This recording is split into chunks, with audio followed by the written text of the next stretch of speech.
যে rational state গঠন করার জন্য আমলাতন্ত্রের জন্ম হয়েছিল, সেই আমলাতন্ত্র টিকাতে এই 50-50 বন্টন বৈষম্যমূলক এবং বৈষম্যমূলক। 1979 থেকে 1989 এই মেধার ভিত্তিতে উপসচিব পদে নিয়োগ দেওয়া হয় নাই, কোনো পরীক্ষা নিতে পারে নাই পিএসসি।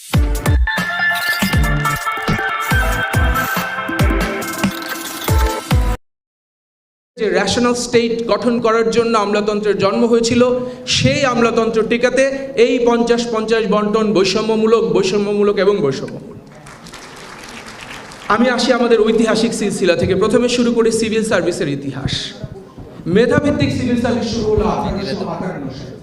1853 সালে যদিও শুরু হয়েছিল, কিন্তু 1858 সালে ইন্ডিয়ান সিভিল সার্ভিস প্রতিষ্ঠার মাধ্যমে এই মেধাভিত্তিক সিভিল সার্ভিসের আগমন। আইসিএস অফিসাররা সে সময় মেধায়, পারঙ্গমতায়, পেশাদারিত্বে এত বেশি উৎকর্ষতা অর্জন করেছিলেন যে তাদেরকে স্টিল ফ্রেম হিসেবে আখ্যায়িত করেছিলেন ব্রিটিশরা। প্রশ্ন হচ্ছে, ব্রিটিশদের ইন্টারেস্ট এই অঞ্চলে কিন্তু খুবই ক্লিয়ার। তারা রিসোর্স এক্সট্রাক্ট করতে চায়, তারা এখানে একটা শৃঙ্খলা এবং এখান থেকে রিসোর্স ব্রিটেনে নিয়ে যেতে চায়।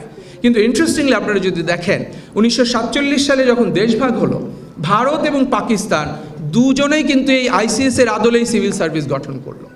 আপনারা যদি গুগল স্কলারে গিয়ে এই প্রশ্নটা করেন যে কেন ইন্ডিয়া এবং পাকিস্তান এই সিভিল সার্ভিসটা রেখে দিল, এই কাঠামোটা কেন প্রয়োজন হলো, সেখানে কিন্তু আমাদের সিলসিলা এবং বাংলাদেশ প্রশাসন ক্যাডারের মূল যে প্রয়োজনীয়তা সেটা কিন্তু উঠে আসবে। 1947-এ দেশভাগের পরে ইন্ডিয়ান সিভিল সার্ভিস থেকে ইন্ডিয়ান অ্যাডমিনিস্ট্রেটিভ সার্ভিস তৈরি হলো এবং একই কাঠামো, অর্থাৎ একদল, আবারও বলছি, মেধার ভিত্তিতে নিয়োগপ্রাপ্ত, হায়ারার্কিক্যাল এবং নিরপেক্ষ, যারা আইন কানুন মেনে চলে, এই দলটাই আসলে রাষ্ট্রকে পরিচালনা করবে এবং রাজনীতিবিদদের সহযোগিতা করবে।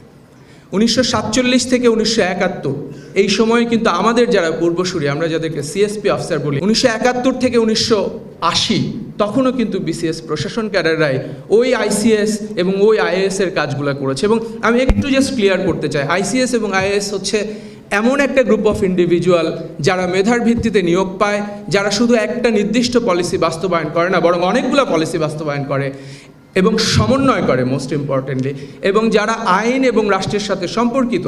এবং সেই কারণেই তাদেরকেই দেখা যায় যে পলিসি যে প্রণয়ন সচিবালয় সেখানে তাদেরকে এমপ্লয় করা হয়। 1979 সালে সিভিল সার্ভিস পুল গঠন করা হলো। বলা হলো যে এখানে সবাই মেধার ভিত্তিতে উপসচিব পদে নিয়োগ পাবে। 1979 থেকে 1989 এই মেধার ভিত্তিতে উপসচিব পদে নিয়োগ দেওয়া হয় নাই, কোনো পরীক্ষা নিতে পারে নাই পিএসসি। 1989 সালে যখন দেখা গেল প্রত্যেক ক্যাডারেরই অনেককেই নিয়ম বহির্ভূতভাবে অলরেডি উপসচিব হিসেবে পদায়ন করা হয়েছে, তখন এই যে উপসচিব আসলো অন্যান্য ক্যাডার থেকে, তাদেরকে পুনর্বাসনের লক্ষ্যে 1989 সালে প্রথম কোটা প্রচলন করা হলো।